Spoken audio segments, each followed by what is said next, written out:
This is Jordan Tower with JT News. Make sure you smash that like button, smash that subscribe, and let's get right into the news. All right, so we got Wu-Tang Clan Triumph. Now, why am I talking about that? Well, Bun B is under the impression that he did the first $1 million music video with Big Pimpin' with Jay-Z and all that. The first intentional $1 million music video. Cap. Not true. Okay, Wu-Tang Triumph in 1997 was about the first $1 million music video. Around that time, you had like Busta Rhymes, Puff Daddy with Notorious B.I.G., even some Pac videos right around that time. That's when people were selling so many records and they were generating so much money that they were like, yo, we got to do it big. It was a stage where videos had to be like over the top. And this lasted for a long time. I mean, I would say this went into the early 2000s where they were overspending on videos. Crazy overspending.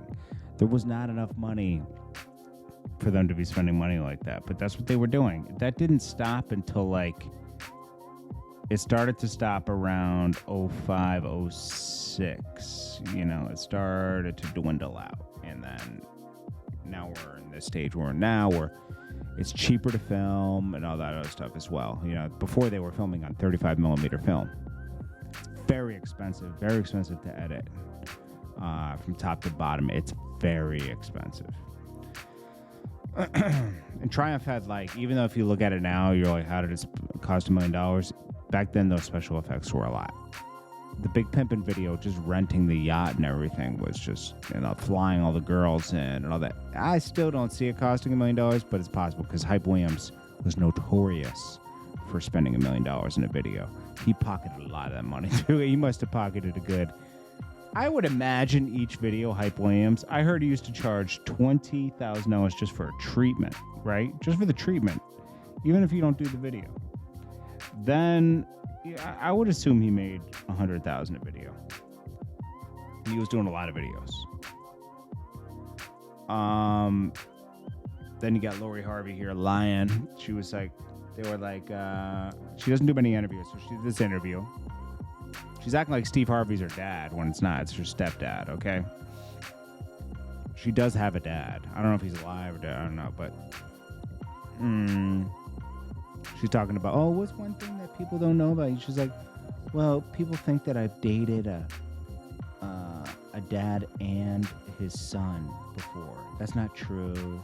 And she was just going through things like first of all, you're famous for dating Future and a bunch of other people, you know? You're famous for dating Trey Songz, Future, Puff Daddy's son Justin, Puff Daddy. That's just to name a few. She got famous because she started getting spotted out, and she was trying to duck to like not be seen by paparazzi, because you know she doesn't want to get known as a pass around. That's what she's famous for, to be honest with you. The Michael B. Jordan thing really made it like she was settling down, but she was on a Future rebound. That's what she was on. She did Michael B. Jordan dirty. She did him real dirty. Anyways, I mean, the proof is in the pudding. Look. Come on. Anyways, no, I have more stuff than this. Hold on. Let me put more stuff in here because I messed up. Is that all I talked about? Triumph video. Oh, here we go. Yeah. Then Ebro. Okay, so Ebro is changing his story up. He was talking about, I don't want to see Tory Lanez go to jail. He got that pressure from Apple. They were like, what do you mean by that? And he's like, well, you know, he's wrong and he deserves what he's getting. I just don't like to see a man go to jail. And he was like, you know, I believe he gaslit Megan and all this other stuff. I was like, bro, this situation was... Nobody can be honest about this situation. Honesty is that, yeah, Tory's in the wrong. I always said that. But I believe everybody was in the wrong. Meg played her part. The friend played her part. All the stuff leading up to this where they were all smashing each other and everything. Meg smashing her best friend's boyfriend behind her back when she went away for a while and everything. Now, Tory thinks Tory shouldn't have ever put his hands on any girl, you know? He knew what was up. He should have never even gotten in the car with him. I would have taken an Uber. That's a dangerous situation. Dangerous situation. So he put himself in the situation he's in, for sure. And the phone calls and everything, he did a lot more transpired that night, putting hands on girls and stuff. I mean, there was some witnesses said he was putting... does he deserve to go to jail for 22 years? No. Kelsey deserves to get charged. I don't know if Meg deserves a charge. I just think it's a moral thing at that point with Meg. But the Kelsey and Tory thing, physical things were done. So Meg's still the most innocent one, but there's like maniacal things happening with all of them.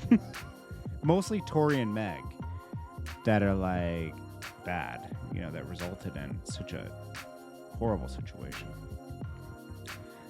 Popeyes is proud to welcome Colin Dunarest to the family. Now, this guy is infamous.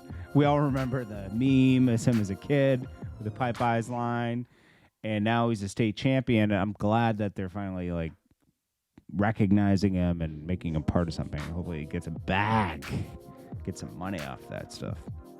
Anyways, it's Jordan Tower with JT News. I appreciate you guys so much. Love you guys. Thank you. And